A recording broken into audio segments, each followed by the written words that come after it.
Chapter 9 श्लोक 26। पत्रम पुष्पम फलम तोयम यो मे भक्त्या पृच्छामि तदहम भक्त्युर्पतहम अश्नामि प्रयत्नात्मम्। यदि कोई प्रेम से तथा भक्ति के साथ मुझे पत्र, पुष्प, फल या जल प्रदान करता है तो मैं उसे स्वीकार करता हूँ। एंड इससे जो मैं समझ पाई हूँ वो ये है कि जो इसकी थीम मुझे लगी कि भक्ति जितनी सरल हो पर उसमें बहुत सारी श्रद्धा हो, वो कृष्णा को हैप्पी करती है। Thank you, Mataji. Very nice. Beautiful. Thank you so much. Let's move on to another service. हरे कृष्णा माता जी, सबको दंडवत प्रणाम। Hare Krishna, Mataji. प्रेयर्स। ओम नमो भगवते वासुदेवाय। ओम नमो भगवते वासुदेवाय। ओम नमो भगवते वासुदेवाय। नारायणं नमस्कृत्यं नरं चैव नरोत्तमं देवीं सरस्वतीं व्यासं ततो जयमुदीरयेत्। नष्प्रायेषु भद्रेषु नित्यं भागवत सेवया भगवतुत्तम श्लोके भक्तिर्भवति नैष्टिकी। कृष्णाय वासुदेवाय देवकी नंदनाय च नंदगोपकुमाराय गोविंदाय नमो नमः। थैंक यू माता जी, थैंक यू फॉर सेवा, थैंक यू कृष्णा। आप सबको थैंक यू। हरे कृष्णा। हरे कृष्णा। आप सबको धन्यवाद प्रणाम। थैंक यू माता जी, thank you for the prayers. हम 11th चैप्टर में हैं। भगवान द्वारका पहुंच चुके हैं और द्वारका वासी जो हैं वो भगवान को अब अपने अपने भाव से ग्लोरीफाई कर रहे हैं कि भगवान उनके लिए क्या क्या है और कैसे भगवान की वजह से वो अपने जीवन के हर क्षेत्र में सक्सेसफुल हुए हैं। और इसीलिए वो भगवान से प्रार्थना करते हैं कि भगवान उनको निरंतर आशीर्वाद देते रहें। भगवान एक्चुअली सबको निरंतर आशीर्वाद देते हैं। जो भगवान को मानते नहीं हैं, जिनको हम नास्तिक कह सकते हैं, उनको भी भगवान निरंतर आशीर्वाद देते हैं। कैसे देते हैं? खाना देते हैं, सांसें दे रहे हैं उनके जीवन में, उनको रिसोर्सेज दे रहे हैं इस प्रकृति के, और उनको हर प्रकार की फैसिलिटी दे रहे हैं जिससे वो भगवान को नकार सके। भगवान को नकारने के लिए भी भगवान की आवश्यकता होती है। भगवान के बिना भगवान को नहीं नकारा जा सकता। तो भगवान सबको आशीर्वाद देते हैं। भगवान की जो कैरेक्टरिस्टिक है वो क्या है?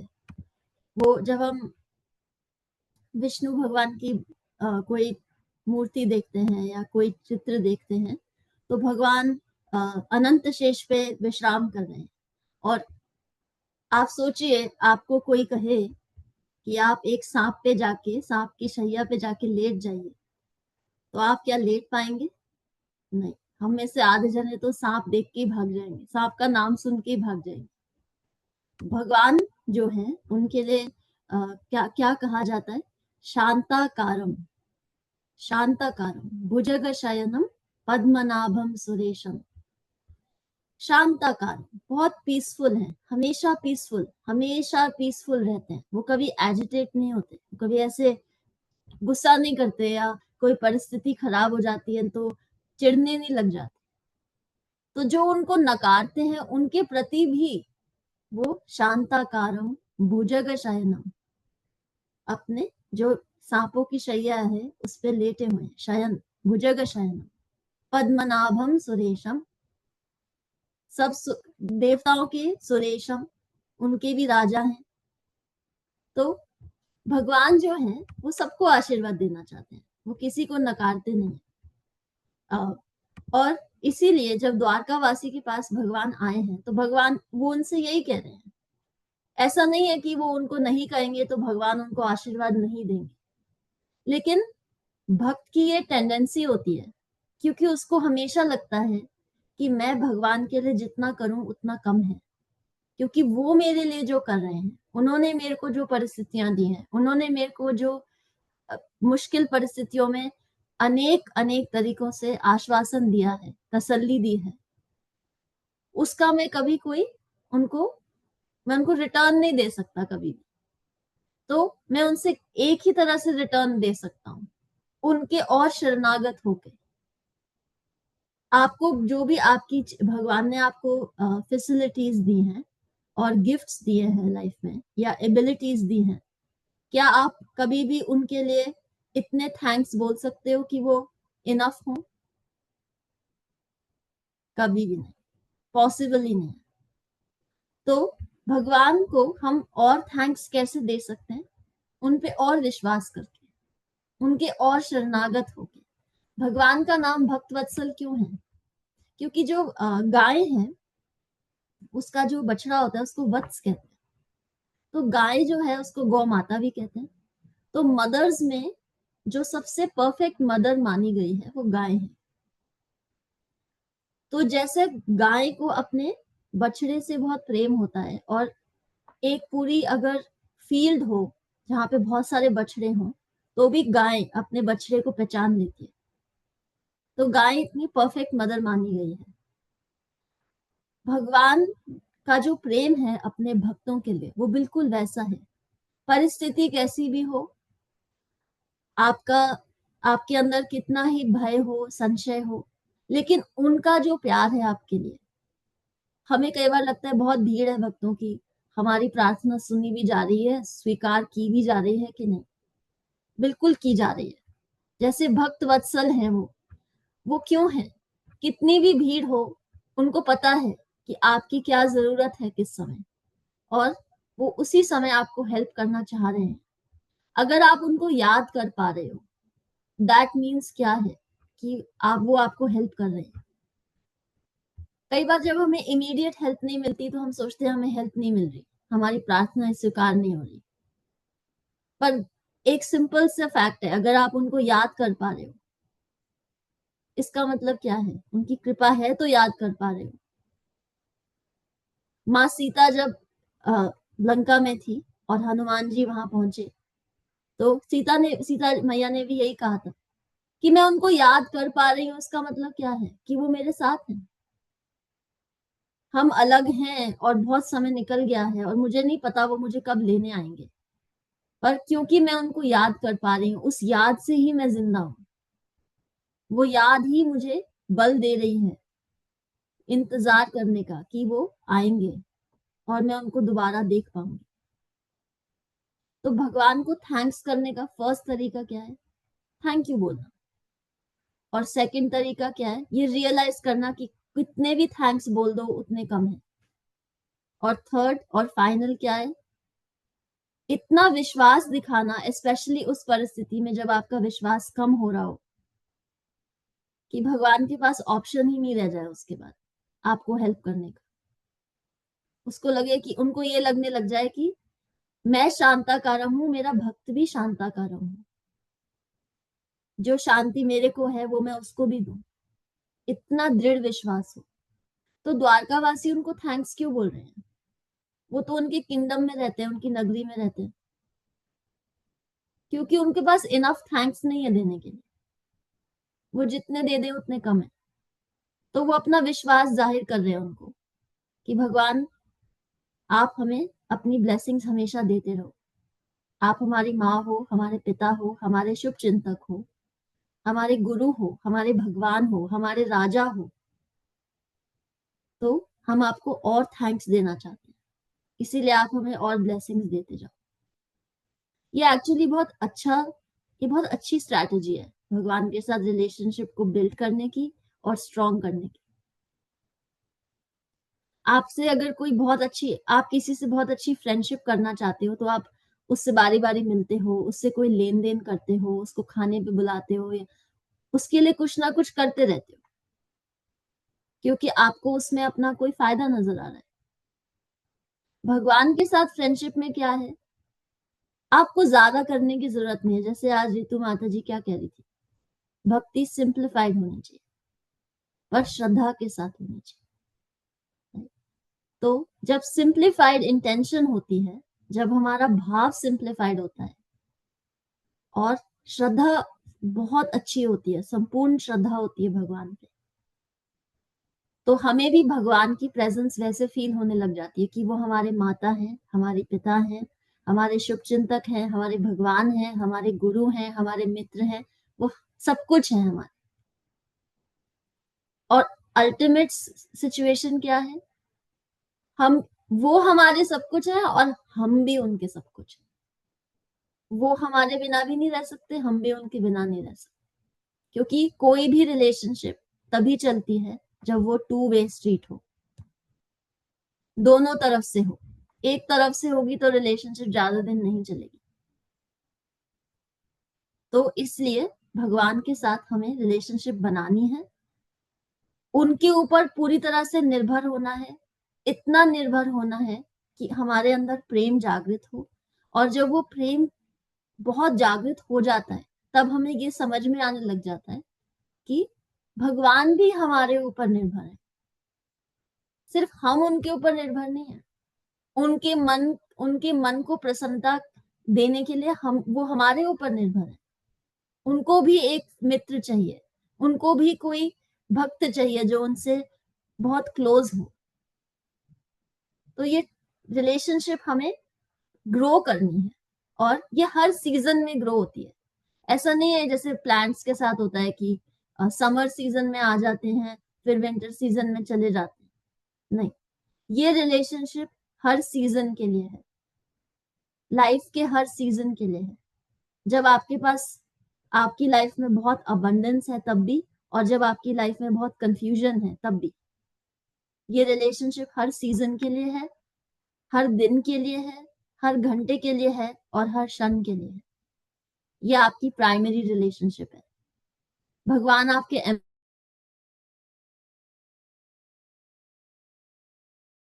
कांटेक्ट भी हैं और आपके पहले फ्रेंड भी वही हैं।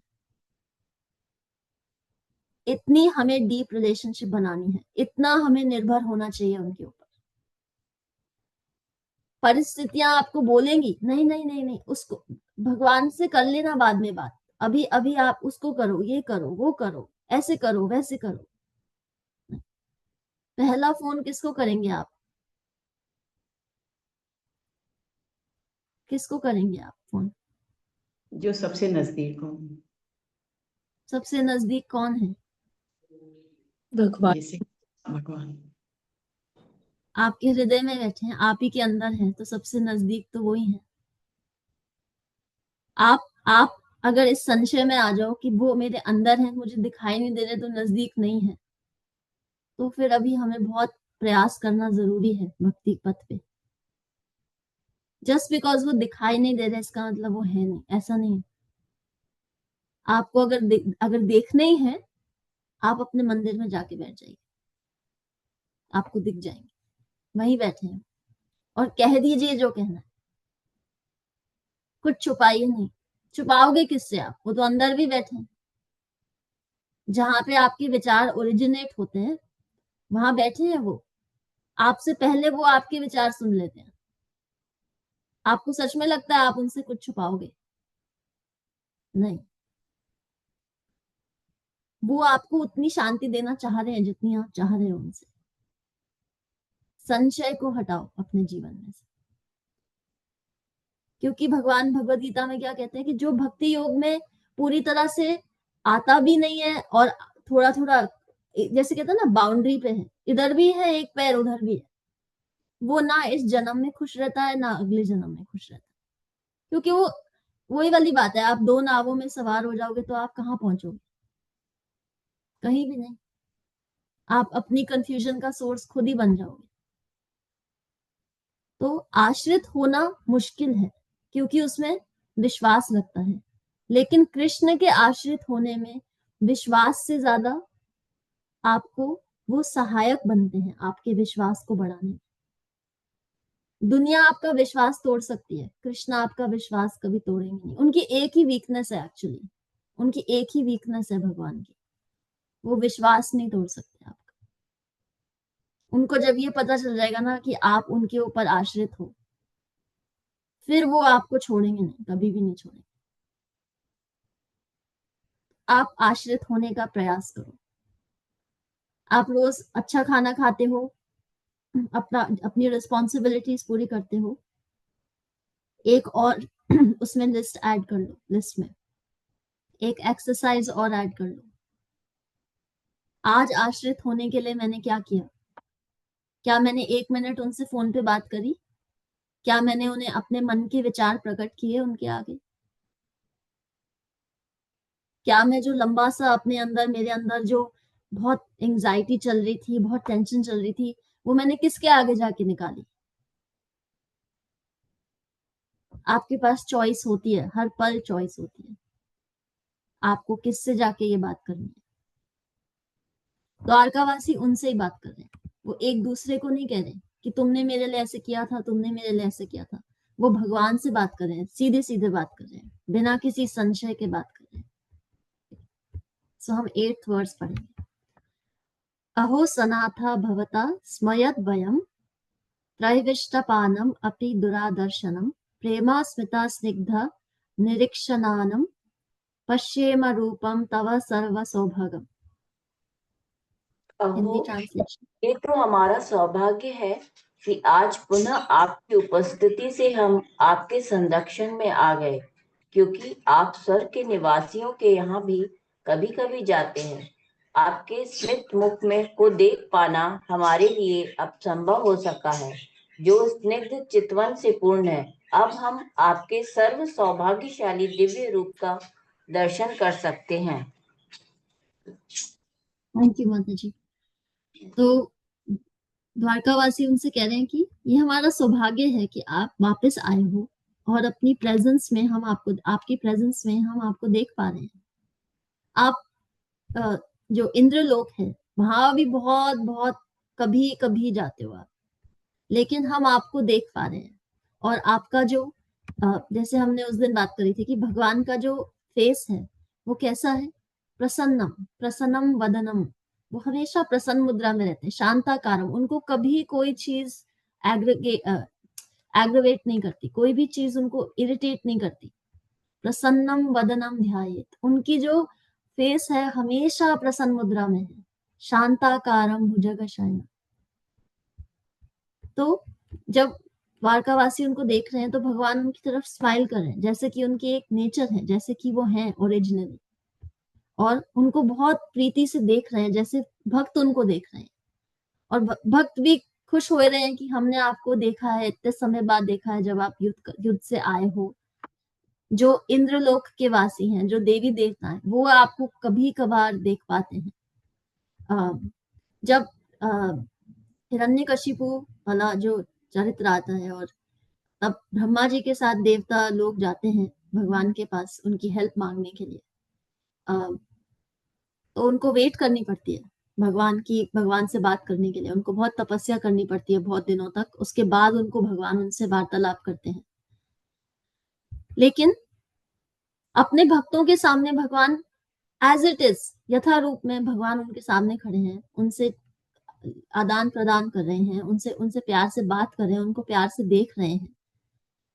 तो क्या है कि इन भक्तों में एक निष्काम भाव है कि कृष्ण हमारे हैं और हम कृष्ण के हैं, और जो हम हैं, जो हमारे पास है और जो हमें चाहिए, उसकी पूर्ति भगवान और केवल भगवान करेंगे। इतना विश्वास है, उनके मन में संशय नहीं है। वो दृढ़ विश्वास से भगवान को इसी तरह से अप्रोच करते हैं कि ये हमारे प्राण हैं। जैसे हस्तिनापुर से भगवान जा रहे थे तो लोग ऐसे शोक मना रहे थे कि हमारे प्राण निकल के जा रहे हैं। अब द्वारका में पहुंचे हैं तो भगवान को वैसे रिसीव किया जा रहा है कि हमारे प्राण पुनः लौट आए हैं। तो भक्ति का जो प्रोसेस है वो क्या है? हम बारी बारी क्यों करते हैं, हम रिपीट क्यों करते हैं? हम एक दिन महीने में या साल में एक दिन पूजा करके उसको साइड में क्यों नहीं रख देते? क्योंकि जितना हम इसको प्रैक्टिस करते हैं उतना ही हमारा चित्त का मार्जनम होता है, उतना ही हमारा चित्त इस चीज को रिकॉग्नाइज करता है और रियलाइज करता है कि हम हैं कौन और भगवान कौन है। और जब जितनी हमारी रिलेशनशिप उनसे स्ट्रांग होती जाती है और जितना हम उन पे आश्रित होते जाते हैं, उतना ही हम भगवान को देख पाते हैं, अपनी आंखों से देख पाते हैं। भगवान ने जब विराट रूप दिखाया अर्जुन को, तो अर्जुन देख नहीं सकते थे विराट रूप। फिर भगवान उनको दृष्टि देते हैं कि तुम मेरा विराट रूप देखो। तो भगवान आपको भी दृष्टि दे सकते हैं उनको देखने की। जब आपके मन में संशय नहीं होगा और इतनी आपका मन तन धन सब भगवान के आगे आश्रित होगा, इस भाव से कि जो भी है, जो भी था, जो भी होगा, सब आपसे है, आपसे ही होगा, और उसमें कुछ गलत नहीं है, सब परफेक्ट है। आपकी जो विल है, आपकी जो इच्छा है, वो परफेक्ट है। जहां भगवान कृष्ण है वहां सारी ऑस्पिशियसनेस है, हमें नहीं दिखाई दे रही होती। अब कोई कह सकता है कि युद्ध कोई ऑस्पिशियस चीज होती है, युद्ध करना कोई अच्छी बात होती है? नहीं। पर महाभारत आपने सबने पढ़ी है, सुनी है, भगवत गीता सब आपने पढ़ी है, तो क्या वो युद्ध जरूरी था? अब पढ़ने के बाद आप में से बहुत लोग ये कह सकते हैं कि वो युद्ध जरूरी था। तो वो ऑस्पिशियस था क्योंकि वहां कृष्ण थे। तो सरफेस पे कोई परिस्थिति हमें ऐसे लग सकता है कि ये तो बिल्कुल ही नकारात्मक है, हमारी सोच के बिल्कुल विपरीत है। पर अगर कृष्ण है वहां पे, तो वो बिल्कुल भी आपकी ये नकारात्मक नहीं है।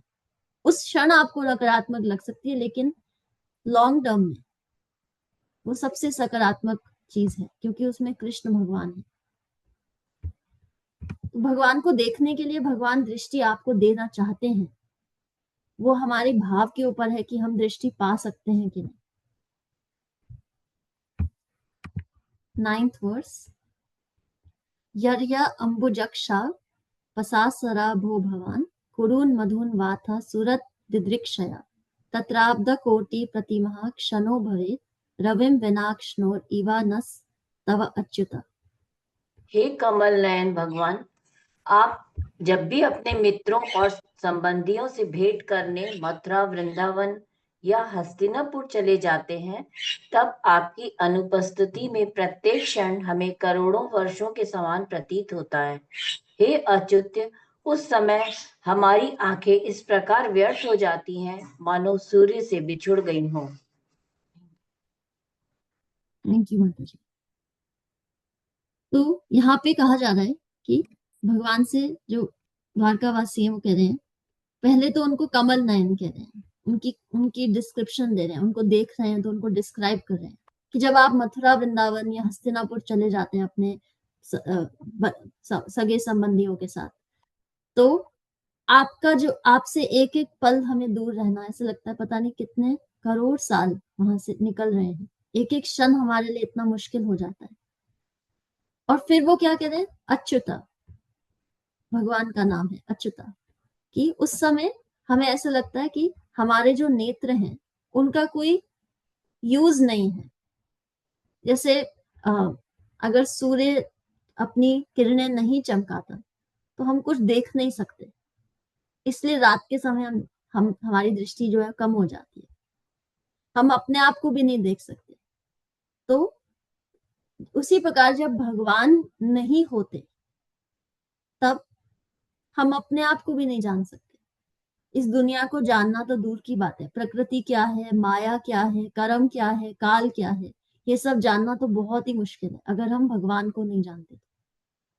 जब तक भगवान नहीं होते वहां पे माया होती है, इल्यूजन होती है। तो उसी प्रकार द्वारकावासी कह रहे हैं कि जब आप नहीं होते तो हमारे नेत्रों का कोई काम नहीं होता। जैसे कि हम उसी प्रकार हमारी परिस्थिति हो जाती है, जैसे कि जब सूर्य देव नहीं होते और कुछ दिखाई नहीं देता, क्योंकि भगवान की कृपा से ही हम माया के ऊपर उठ सकते हैं। भगवान की कृपा के बिना हम माया में ही लगे रहते हैं। और इसीलिए भक्ति पथ पे जब कोई बाधा आती है, वो इसलिए आती है क्योंकि हमारे मन की ऐसी कंडीशनिंग हो चुकी है, आदत पड़ चुकी है उसे माया उसे इतनी आकर्षित करती है क्योंकि उसे जन्मों से आदत है माया के प्रति खींचे चले जाने की। माया एक इल्यूजन, माया को इल्यूजन क्यों कहा जाता है? इल्यूजन इसलिए है क्योंकि जो आपको दिखाई दे रहा है वो एक्चुअली है नहीं। आपको वो दिखाई देता है जो आप देखना चाहते हो, वो नहीं जो एक्चुअली देखने के लिए है। और भगवान जब आ जाते हैं उस पिक्चर में, तब आपको वो देखने के, कोई भी परिस्थिति, उसकी वास्तविकता क्या है, उसकी असलियत क्या है, भगवान उसको देखने में हमें सक्षम बनाते हैं। नहीं तो हमें दुनिया इतनी सुंदर लगती है, माया इतनी सुंदर लगती है, और फिर हम उस सुंदरता के पीछे भागते हैं, और भागने के कुछ समय बाद हमें पता चलता है ये तो हॉरर स्टोरी थी, हमें पता ही नहीं था। ऊपर से इतनी सुंदर लग रही थी, इतनी सुगंधित थी, इतनी ऐसे सुख देने वाली थी, लेकिन कुछ समय बाद उसकी जब वास्तविकता सामने आती है तो हमें बहुत ग्लानि होती है, बहुत दुख होता है। तो इसीलिए भगवान को देखने के लिए सबसे पहले हमें क्या चाहिए? हमारे स्टेट में कान चाहिए। हम जब उनके बारे में सुनते हैं तो हमारे अंदर ये इच्छा आती है कि हम उनको देखना चाहते हैं, और जितनी प्रगाढ़ ये इच्छा होती जाती है उतनी ही आसानी से भगवान हमें वो दृष्टि दे देते हैं कि हम उनको देख सकें। उनको देख पाना, उनकी किसी लीला को समझ, एक्सपीरियंस कर पाना, उनके किसी बहुत परम भक्त से मिल पाना, ये सब उनकी कृपा प्रदर्शित करने का ही तरीका है। 10th verse,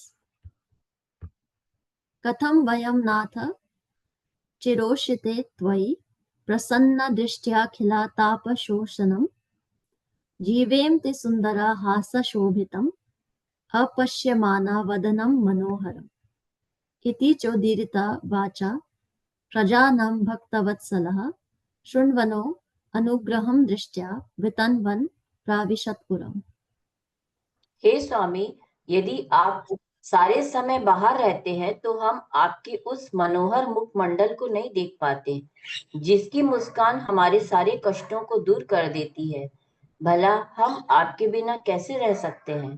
उनकी वाणी सुनकर प्रजा तथा भक्तों पर अत्यंत दयालु भगवान ने द्वारकापुरी में प्रवेश किया और उन सब अपनी दिव्य दृष्टि डालते हुए उनका अभिनंदन स्वीकार किया। थैंक यू माता जी। तो भगवान ऐसे हैं, वो अगर उनसे कोई आकर्षित हो जाए, जब वो किसी को आकर्षित कर लेते हैं अपने प्रति, तो फिर वो व्यक्ति उनसे दूर नहीं रह सकता। कृष्ण की कृपा ऐसी होती है, वो उसके लिए कोई क्वालिफिकेशन नहीं होती कि आपके पास ये हो, ABCD ये सब होना चाहिए, उसके बाद भगवान की कृपा मिल जाएगी। अगर इतना ही इजी होता तो फिर किसी को इतनी तपस्या नहीं करनी पड़ती। चैतन्य चरितामृत में एक कहानी आती है, तो उसमें कहते हैं कि कृष्ण कृपा पारे तारे के दाखिते पारे, कि कृष्ण जब सोच लेते हैं कि किसी पे कृपा करनी है, तो फिर आप कोई क्वालिफिकेशन लिस्ट नहीं बना सकते कि उसके पास ये नहीं है, ये नहीं है, उसको मिलनी चाहिए, उसको नहीं मिलनी चाहिए, उसको मिली है, उसको कैसे मिली है। नहीं, उनकी इच्छा से सब होता है। कृष्ण की इच्छा सबसे प्रबल है इस दुनिया में। तो जो द्वारकावासी हैं वो तो भगवान के भक्त हैं, भगवान के परिवार हैं। तो एक्चुअली क्या है, जैसे जो सन है, सूर्य देव जो है, सन जो है, और सन की जो रेज है, सूर्य की किरणें जो है, वो कभी हम अलग कर सकते हैं कि ये सूर्य की किरण हमने अलग कर दी और ये हमने सूर्य अलग कर दिया? हम नहीं कर सकते। उसी प्रकार भगवान और भगवान का जो अंश है उसको हम कभी अलग नहीं कर सकते। भगवान का अंश भगवान से जुड़ने के लिए तरस रहा है, और भगवान उससे जुड़ने के लिए तरस रहे हैं। भक्ति का प्रोसेस क्या है? भगवान और भगवान के अंश को साथ में लाना। जैसे सन और सन की रे को हम अलग नहीं कर सकते, वैसे हम भगवान और भगवान के भक्त को एक दूसरे से अलग नहीं कर सकते। जिस व्यक्ति को ये रियलाइज हो जाता है भक्ति पथ के द्वारा कि मैं क्या हूं और मैं किसका हूं, और वो भगवान से जुड़ता है और भगवान उसको अपनी ओर आकर्षित करते रहते हैं, तो फिर उसके एक ही, अगर वो अपनी सारी इच्छाओं के पीछे का कारण ढूंढने का प्रयास करे वो व्यक्ति, तो उसको समझ में आएगा कि उसकी एक सबसे प्रबल इच्छा क्या है कि कृष्ण मुझे कब मिलेंगे, मैं कब उनको देखूंगा। और यही सवाल द्वारकावासी पूछ रहे हैं कि आप, अगर आप अपना सारा समय बाहर बिताओगे तो हम आपके ये सुंदर वदनम जो है, प्रसन्नम वदनम ध्याये, इसको नहीं देख पाएंगे। भगवान का जो मुख है या भगवान का स्मरण भी, ऐसे कहा जाता है कि यस्य स्मरण मात्रेना, सिर्फ भगवान का स्मरण मात्र, यस्य स्मरण मात्रेना जन्म संसार बंधनात्, इस जन्म संसार के बंधन से मुक्त करा देता है। सिर्फ क्या, स्मरण मात्रेना, सिर्फ स्मरण करना। अब सोचिए आपके सामने द्वारकाधीश खड़े हो जाएं और आपको, आपकी क्या परिस्थिति होगी। एक भगवान के स्मरण से जन्म संसार बंधनात् छूट जाता है। भगवान आपके सामने खड़े हो जाएंगे तो आपकी सृष्टि, आपकी दृष्टि कहीं जाएगी नहीं। आप इतने अचंभित हो जाओगे कि आपको कुछ समझ में नहीं आएगा। तो द्वारकावासियों की इस समय यही परिस्थिति है।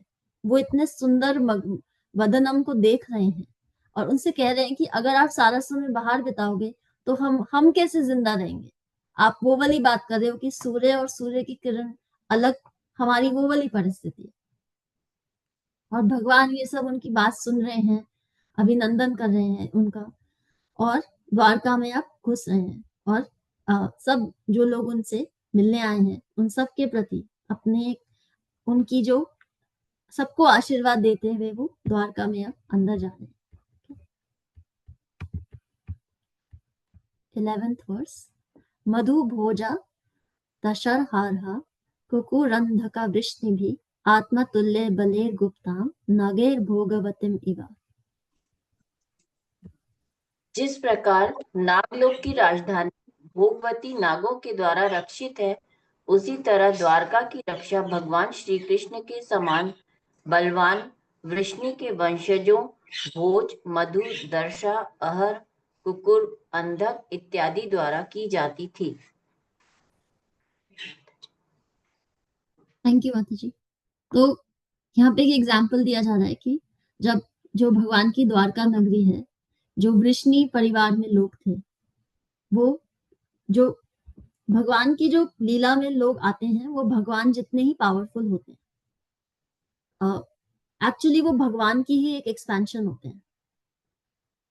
तो वो सब जो नाम यहाँ बताए जा रहे हैं, भोज, मधु, दशहरा, अरहा, कुकुरा, अंधका, ये सब जो वृष्णि परिवार में, ये सब भगवान की द्वारका नगरी की रक्षा करते थे। जैसे नागलोक जो है वो नागों द्वारा जिसकी रक्षा की जाती है।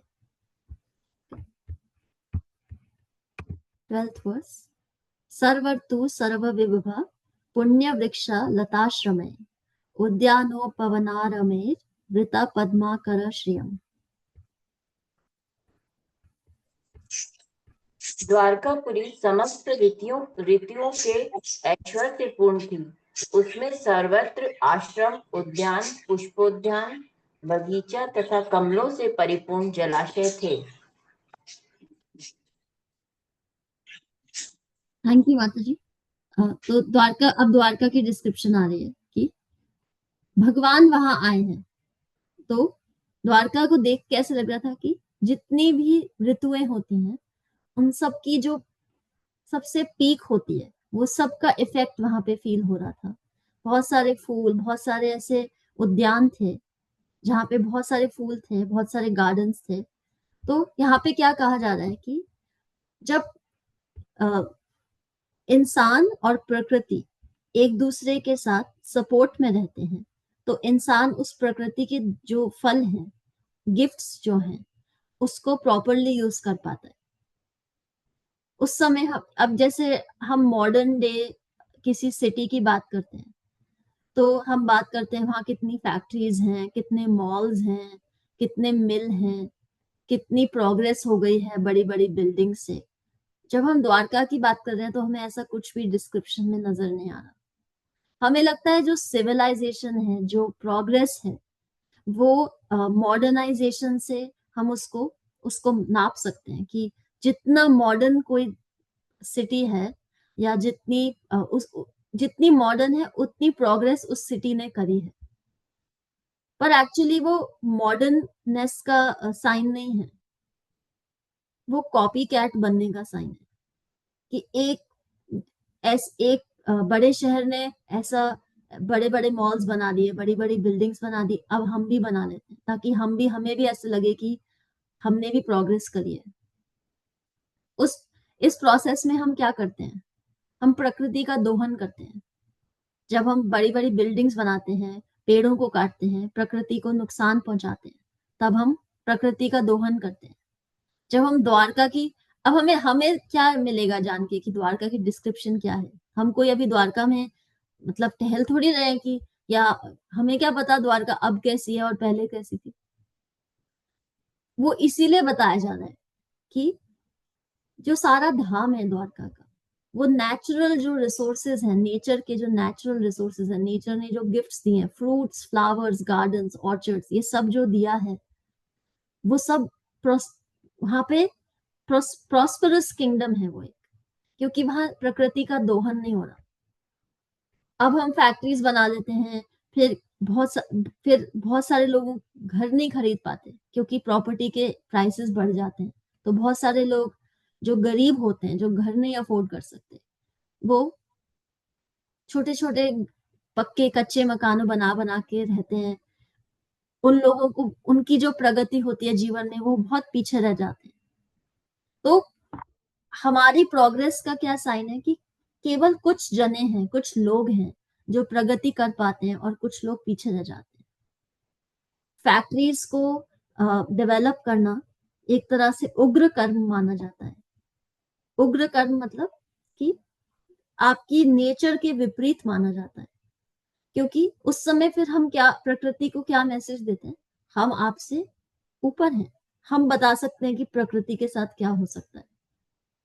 जबकि जब भगवान हमें ये नॉलेज दे रहे हैं भगवत गीता में कि प्रकृति की सारी शक्तियां भी मेरे से आती हैं, जीव आत्माएं भी मेरे से आती हैं, आप किसी से ऊपर नहीं हो, आप किसी से नीचे नहीं, सब मेरी एनर्जी है। और वास्तविकता में कृष्ण भगवान की वृंदावन की जितनी भी लीलाएं हैं, और अभी द्वारका की डिस्क्रिप्शन में भी हम पढ़ रहे हैं, भगवान हर लीला में ये मैसेज देते हैं कि प्रकृति के साथ अन्याय नहीं करना चाहिए हमें।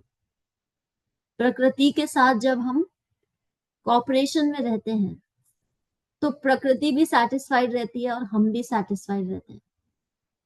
जब हम प्रकृति का दोहन करने लग जाते हैं तो जितनी भी पूरी प्रकृति है उसका बैलेंस बिगड़ जाता है। कुछ लोग गरीबी में आ जाते हैं, कुछ और उनकी प्रगति नहीं हो पाती, प्रकृति का दोहन होता है, नेचुरल रिसोर्सेज वेस्ट होते हैं, पानी की कमी होना, बाढ़ आना, हर प्रकार की प्रॉब्लम जो आज हम देखते हैं उसके पीछे कहीं ना कहीं हम सब ने योगदान दिया है। तो ये हमारी रिस्पॉन्सिबिलिटी है एज अ डिवोटी कि हम प्रकृति की रक्षा करें, प्रकृति का दोहन नहीं करें। हमारे 5 मिनट के सुख के लिए हम प्रकृति के साथ कोई अन्याय नहीं करें। हम 13th वर्स से कल स्टार्ट करेंगे। Thank you. हरे कृष्णा। आप सबको दंडवत प्रणाम। Any questions?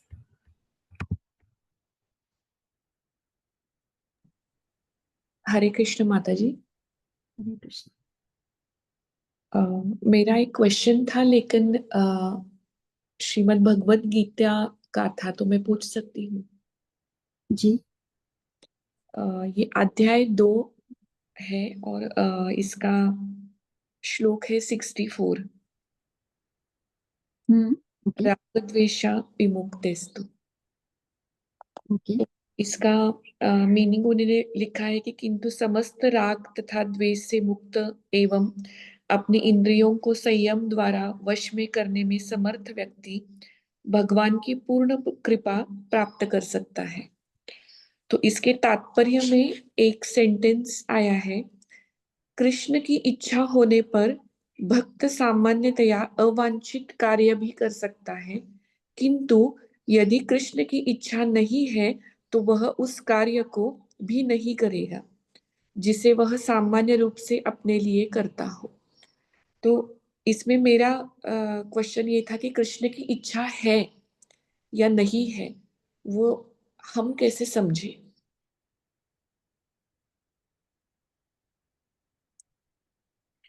कृष्ण की इच्छा होगी तो जो वो कराना चाहेंगे वो करा लेंगे, आप नहीं भी करना चाहोगे तो। उनकी इच्छा से सब होता है। और कई बार जब हम कुछ करने चाह रहे होते हैं जीवन में, और अगर हमें उसके प्रति डाउट है या हमारे मन में बारी बारी ये क्वेश्चन आ रहा है कि करूं या नहीं करूं, ये भक्ति के लिए विपरीत है, अगर ये थोड़ा सा भी भ्रम है, आपके मन में थोड़ा सा भी ये डाउट आ रहा है, तो उसे मत करें, मत कीजिए। क्योंकि अगर जैसे वही वाली बात है कि कई बार जैसे हम जैसे कोई खाना है, आपके घर में खाना है, आपको पता नहीं है कि ये खराब है कि सही है। कोई कई ऐसे खाने होते हैं जो हम लंबे समय तक स्टोर कर सकते हैं, तो उसके लिए सेफ साइड क्या होती है? अगर थोड़ा सा भी डाउट है तो मत खाओ, बीमार होने से अच्छा है मत खाओ। तो भगवान की इच्छा जब होगी वो आपसे कुछ भी करा सकते हैं, आप उनको आपकी परमिशन नहीं चाहिए। लेकिन अगर आपके मन में डाउट आ रहा है कुछ करने से पहले, आपको नहीं समझ में आ रहा, माया आपको उस समय प्रताड़ित कैसे करेगी? वो आपको इतना इनकरेजमेंट दे देगी वो करने के लिए कि आपको लगेगा कि भगवान ने करा दिया। पर आपका मन जो है, अगर उसमें बारी बारी संशय आ रहा है कि नहीं नहीं, 1 मिनट मुझे सोचने दो, 2 मिनट मुझे पॉज लेने दो। एक्चुअली क्या है, हमारी आजकल जो कल्चर है दुनिया में, वो क्या है, दुनिया हमें पॉज लेना नहीं सिखाती। 2 मिनट बैठ के सोच लो, 10 मिनट सोच लो, 1 घंटा सोच लो, 1 दिन सोच लो। इतनी अगर लग्जरी है टाइम की तो सोच लो, पर जल्दी से कोई डिसीजन मत लो। जहां पे टाइम की लग्जरी है तब सोचो, पर भगवान पे विश्वास रखो, अगर वो आपसे कुछ कराना चाहते हैं तो वो करा लेंगे। लेकिन अगर आपके मन में संशय है, आप मत करो। जी थैंक यू। जी माता जी, हरे कृष्ण, दंडवत प्रणाम। Any other question?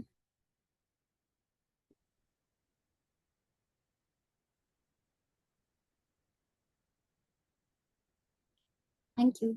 Hare Krishna. Hare Krishna. Thank you, Mataji, for the beautiful session. Let's move on to Mangal Dhwani. हरे कृष्णा, सबको दंडवत प्रणाम। जय ओम विष्णु पदाय डिवाइन ग्रेस एसी भक्ति वेदांत स्वामी श्रीला प्रभुपाद की जय। नामाचार्य भक्ति सिद्धांत सरस्वती ठाकुर गोस्वामी महाराज की जय। अनंत कोटि वैष्णव वृंद की जय। नामाचार्य श्रीला हरिदास ठाकुर की जय। श्री श्री राधा माधव की जय। श्री पंच तत्व की जय। श्री जगन्नाथ सुभद्रा बलदेव की जय। श्री प्रहलाद नरसिंह भगवान की जय। श्री तुलसी महारानी की जय। श्री पतित पावन गौर निताय की जय। श्री गौर निताय प्रेमानंद हरि हरि बोल। और ग्लोरीज टू assembled devotees हरे कृष्णा। और glories to Guru and Gauranga हरे कृष्णा। और ग्लोरीज टू श्रीला प्रभुपाद हरे कृष्णा। प्रेम से कहो श्री कृष्ण चैतन्य प्रभु नित्यानंदा श्री अद्वैत कथाधर श्री वसादि गौर भक्त वृंदा की जय। राधा कृष्ण गोपीनाथ राधा कुंड श्याम कुंड गिरी गोवर्धन व्रज भूमि वृंदावन धाम चंद्र उदय मायापुर नवदीप धाम की जय। राम सीता लक्ष्मण हनुमान की जय। गंगा मैया यमुना मैया की जय। ट्रांसडेंटल बुक डिस्ट्रीब्यूशन की जय। महाप्रसादन की जय। हरि नाम संकीर्तन की जय। Please forgive me if I have offended anyone with my words, deeds and action. वांछा कल्पतरुभ्यश्च कृपा सिंधुच एव च पतितनां पावनेभ्यो वैष्णवो नमो नमः। हरे कृष्णा, सबको दंडवत प्रणाम। Thank you so much for the service. Have a blessed day, everyone. Hare Krishna. Let's all join our hands and pray to Krishna and seek his blessing so that we can all become sincere devotees and do our chanting offenselessly. Hare Krishna. Let's all join our hands and pray to Krishna and seek his blessings to bless all those who are suffering from any kind of ailments to recover faster. Hare Krishna. Let's all join our hands and pray to Krishna and seek his blessings for the strength that we need for our spiritual growth. Hare Krishna, Krishna Krishna, Hare Hare, Hare Rama, Rama Rama, Hare Hare. Hare Krishna, Danapram, thank you so much for your presence and your participation. Krishna willingly, we will meet tomorrow. Hare Krishna. Hare Krishna. Hare Krishna, Mataji. Hare Krishna. Hare Krishna. Hare Mataji, Krishna. I want to speak something. Yes, sure, Mataji. Sure. I'll just put you on spotlight. No, there is no need, Mataji. I can put it. Yes, Mataji. Sure, please. Yogita माता जी का जो question था उसी के context में मेरा आज का ही रियलाइजेशन है। आज जब मैं उठी हूँ तो मैं एज नॉर्मल हर दिन की तरह से मंगला सुनती हूँ एंड फिर आपने बोला था उसी समय अगर चैंटिंग के राउंड्स कर लेते हैं तो फिर वो टाइम बच जाता है, तो मैं उसे थोड़ा स्लो रख के चैंटिंग कर लेती हूँ। आज मन ऐसे था कि आज चैंटिंग नहीं करूंगी, बाद में करूंगी, संडे है। बट समहाउ माला भी नहीं उठाई, रखी भी थी उधर, लेकिन मेरे पेट्स आ गए कि बाहर जाना है। और फिर जब मैं बाहर गई फिर मैंने कहा चलो अब नहाओ, अब फटाक से चलो। एंड माता जी जितने rounds in the morning that I do, even मतलब मैंने शायद 20 मिनट्स लेट चैंटिंग स्टार्ट करी थी, बट फिर मेरे सारे राउंड्स हो गए। एंड मैं यही सोचती रही कि कैसे हो सकता है, मतलब मैं नॉर्मल भी वही स्पीड है, आज भी वैसे ही बोल रही हूँ। फिर मैं ये सोची कहीं मैंने ज्यादा बीट्स तो नहीं चलाई है, लेकिन मतलब वो ऐसा शायद नहीं था, बट मेरे राउंड्स हो गए। सो जब कृष्णा चाहते हैं आई गेस वो वैसे ही होता है। And when I completed I was like thank you Krishna. मतलब मेरे को नहीं लग रहा था कि राउंड्स पूरे हो पाएंगे, बट देन आई मैनेज। तो एग्जैक्टली वो कि जब वो चाहते हैं तो वो कैसे भी उसे कर देते हैं। मतलब 20 minutes late is a time, लेकिन फिर भी वो पूरे हो गए थे। How sweet. How sweet. Your dogs are so lovable. I mean, Krishna माता जी, your pets. Yes, Mataji. मैंने ये इस 1 महीने में एक अनुभव किया था। एक ही बार वो आ गया कि अगर वो भक्ति का काम है और हम करना चाहते हैं तो वो स्पीड एडजस्ट कर लेते हैं टाइम का। ये मैंने अनुभव किया है। उसमें जो मतलब जो आधा घंटे में हमको तैयार करने में, खुद की तैयारी में लगते हैं, अगर भक्ति करनी है उसी आधा घंटे में तो हम तैयार भी हो जाते हैं, भक्ति का काम भी हो जाता है और वो उसी टाइम पे हो जाता है जिसको बाकी का काम करने में बहुत देर लगती है। लेकिन अगर वो 30 मिनट में 2 भक्ति के काम करने हैं और खुद को भी तैयार करना है तो टाइम स्पीड जो होता है वो एडजस्ट करके देते हैं। Okay. वो अनुभव हुआ है। Beautiful, beautiful, Mataji. Very nice. ये फैक्ट है माता जी, मेरे Uh-huh. साथ तो शुरू में हुआ है ये, शायद मैंने पहले भी एक बार बताया था। एक बार मैं इतना लेट उठी थी, मतलब ऑलमोस्ट 6:25 कुछ ऐसा था टाइम। उस टाइम हम थोड़ा लेट शुरू करते होते थे और पता नहीं, मतलब मुझे लिटरली यही फील हुआ था कि घड़ी रुक गई थी। मतलब मेरी घड़ी तो रुक गई थी, बाकियों का मुझे नहीं पता, और मैं पूरे टाइम पे फिर भी यहाँ पे पहुंच गई थी। मतलब 2 बार ऐसा इंसिडेंट हुआ। शुरुआत थी, आज से 2-3 मतलब 3 साल पहले की बात है, तो आदत नहीं थी इतनी, पर मुझे यही लगा था कि वाक़ई में कृष्णा ने घड़ी को रोक दिया था। मेरे लिए रोक दिया था कि तुम टाइम पे पहुँच जाओ। अब ये नहीं पता कि मतलब हमारा कुछ क्या वहम है या क्या है, बट नहीं, अब बिलीफ है कि नहीं, No, सबके साथ Krishna reciprocate, माता जी। जैसे हम उनसे रेसिप्रोकेट करते हैं वैसे वो भी रेसिप्रोकेट करते हैं। एब्सोल्युटली। पर वो तभी करते हैं जब हम उनसे करते हैं, तभी वो हमसे करते हैं। he can do anything for his devotees, he can do anything, but then only when we are surrendered, when we are we depend on him, we are under his shelter, तभी ये सारी चीजें और रियलाइजेशन भी होता है। अन्यथा हम अपने ही बल, अपनी ही मेहनत, अपने को ही क्रेडिट देके चलते रहते हैं कि मेरी मेहनत से मैंने ऐसे किया, मैंने ऐसे किया, तब तक हम ऐसे ही चलते रहते हैं और अपने कर्मों को ही हम भोगते रहते हैं। कृपा तब होती है जब हम भगवान को शरणागत या डिपेंडेंट होते हैं भगवान के लिए। And always when in doubt, do what is right. And where is the right written? It is written in the Shastras. Do we understand Shastras? No. How do we know Shastras? Through our Acharyas, that ways. So ये बहुत बड़ा एक है, इसको हमेशा याद रखना चाहिए this is my father used to say, when in doubt, do what is right. तो और राइट हमें सही पता होता है, जब हम फ्लिप करते हैं कॉइन को तभी भी हमें पता है राइट क्या है, पर तो हमें पता है राइट क्या है, तो जब डाउट में हो तो राइट ही करना चाहिए। इसको ये ट्रेनिंग देनी पड़ती है, अपने अपने मन को, अपनी बुद्धि को ये ट्रेन करना पड़ता है। डिफिकल्ट होता है, आसान नहीं होता है। वेरी नाइस माता जी, very nice, absolutely, thank you. Hare So Krishna. have a beautiful Sunday, beautiful weekend with your loved ones.